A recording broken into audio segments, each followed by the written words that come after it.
Hi, this is Rick McGill, and today we're going to make feta cheese. It's a great cheese to have for salads, sandwiches, and pizzas. Another important part with this cheese is that it requires a brine solution for curing. So as our first step, we're going to have to make some brine. To make a brine, you take a gallon of water, filtered. You want 2¼ to 2½ pounds of non-iodized salt, a tablespoon of calcium chloride, and 1 teaspoon of white vinegar.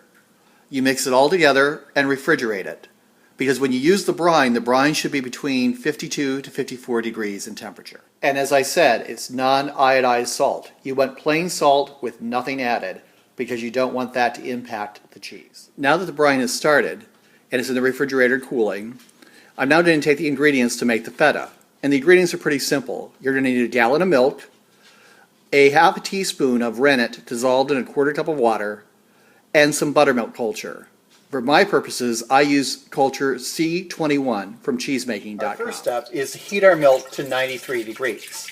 I have my thermometer in the milk as I do this. And remember, you're going to turn your burner to the lowest possible heat and slowly heat it until it hits 93 degrees. Once the milk reaches 93 degrees, sprinkle your culture, your buttermilk culture, over the top. And now you're going to let this sit for 2 minutes to incorporate it before stirring. At the 2-minute mark, you're going to stir your milk briskly and then cover it and set it in the hot water bath for 60 minutes. For the hot water bath, I like to use my prep sink in the kitchen. And I run the water until it's hot, and then I let it go up about halfway up the pot. This is a perfect place for it to sit for the next hour until you're ready for your next step. At the end of the hour, replenish the water in the hot water bath. And then what you're going to want to do is to do a brisk stir of your milk, because you want to be sure that you get all the fats and the culture mixed up accordingly. And then allow it to rest just a little bit to quiet. And what we're going to do is add our rennet, slowly stirring from low to high. And whenever you add rennet, you should stir probably no more than 30 to 45 seconds, and you do not stir briskly. Just a very slow movement to make sure it dissipates throughout the entire liquid mixture. And when we're done stirring here, we're going to cover and let it sit for 45 minutes. Okay, the rennet has been sitting for 45 minutes to an hour. So when that's done, you merely take a knife and you're going to do a grid cut with your curd. I've also replenished the hot water here as well. So for a grid cut, you just cut parallel lines. And then you do a series of right angle cuts, as so. Now what you're going to do is let that sit for 5 minutes, and then do another series of cuts to make the cubes about an inch apart, an inch in volume for each one. And then after you do that, you're going to let it sit for 30 minutes, occasionally stirring it, maybe about every 10 minutes or so, until your next step. So the curd has rested for 5 minutes after the initial cut. So now I'm going to do the secondary cut, where I'm just trying to get it to be about the size of a walnut or about an inch in diameter. I don't want to overcut, but I'd like it to be a smaller curd. Once I do that, I'm going to do the initial stir. Now when you stir curd, you push it. You don't stir it vigorously. So this is how you would move the curd around in the pot. What I'm going to do is stir this curd over the next 30 minutes, once every 10 minutes. And then after I am done with the final stir, I'm going to let the curd sit for a total of 15 minutes. And once that is done, we're ready for the next step. Okay, it's been 45 minutes since I did that last cut and initial stir. During the first 30 minutes of that time, I was stirring the curd every 10 minutes. And now I've let it rest 15 minutes, and the curd has basically floated primarily to the bottom of the pan. You see the whey at the top. So what we're going to do now is get ready to harvest the curd. The first step is we're going to take some of the excess whey out of the pot. An easy way to do this is to just put your colander in the top of a pot, press down, and you see the whey will just start rising, and you can use your colander to just pour some of the extra whey off, like so. Now there's a little bit of whey still in the bottom of the pot, and what we're going to do is now harvest the curd by ladling out of the pot. To harvest the curd, what you want to do is have a mold or a kind of a cylinder, and you want to basically line it with cheesecloth. And I have two of them here. And what we're going to do is ladle the curd out of the pot into the molds, and this is going to begin the draining process. So what you're going to want to do is get a slotted spoon, preferably metal or a very sturdy plastic, and just ladle the curd out of the pot gently into the molds. And you do this until all of the curd has been placed in the mold. You'll continue doing this until all the curd has been ladled, and then what you're going to do is basically let the draining process happen. And so for the next 8 hours, we're going to let the curd drain in these molds, periodically turning it upside down to help, or around to make sure that it accelerates the drainage. And so in 8 hours' time, we'll be ready to do the next step.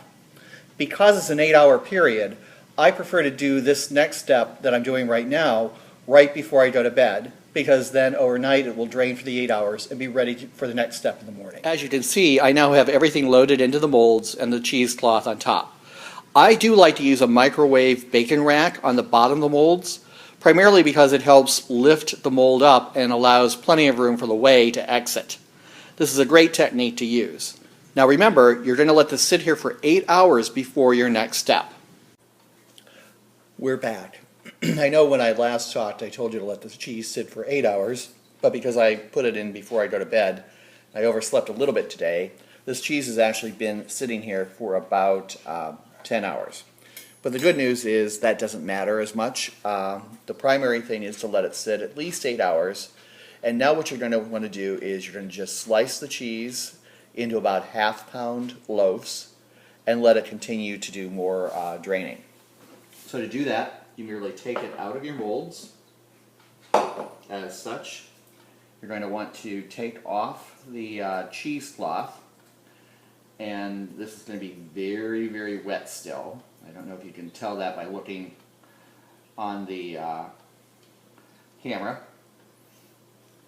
And both of these molds are about 1 pound total cheese. So all I want to do is just slice it in half. I'm going to do this to help promote even further drainage before we brine it. And this one, I'm going to just make this a little faster here. And while I do that, I'm going to actually take a dry piece of cheesecloth to put down on my bacon mold there. Because after I cut this, I'm merely going to put it right back and let it continue draining. So all you do is cut it into half-pound pieces. And you see it's holding the cut nicely, like so. And now you're going to let it continue to drain. The recipe says anywhere from another 6 to 12 hours.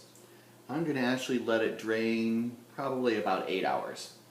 And then after that, it will be ready to be brined.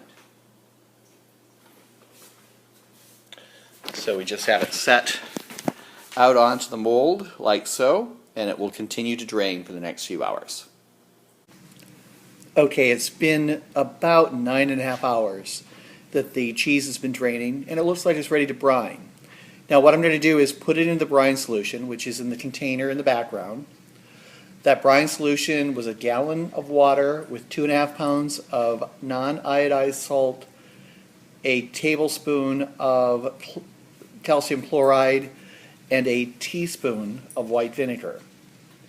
I'm going to let it soak for 4 hours in the brine, and then when it's done, we'll be ready to have it dry. All you do is sit it in the brine, cover it, put it back in your fridge, and you're done.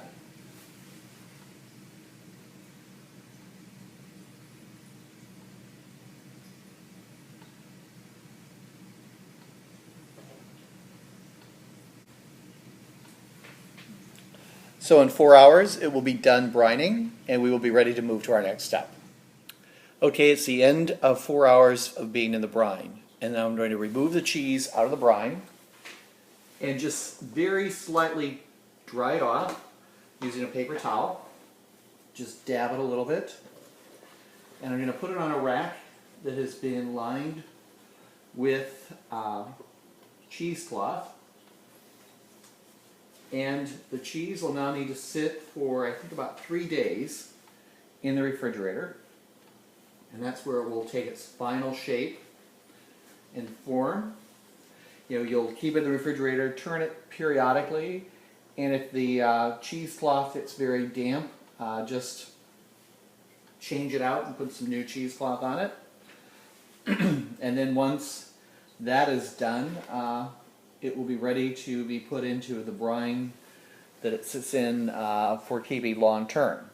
But also at this point I like to cut the cheese just a little bit in anticipation of ultimately needing to store it. My storage vessel isn't wide enough for it to fit in. So I just cut like this. And now what we're going to do is, after I finish with this, I'm going to put this in the fridge.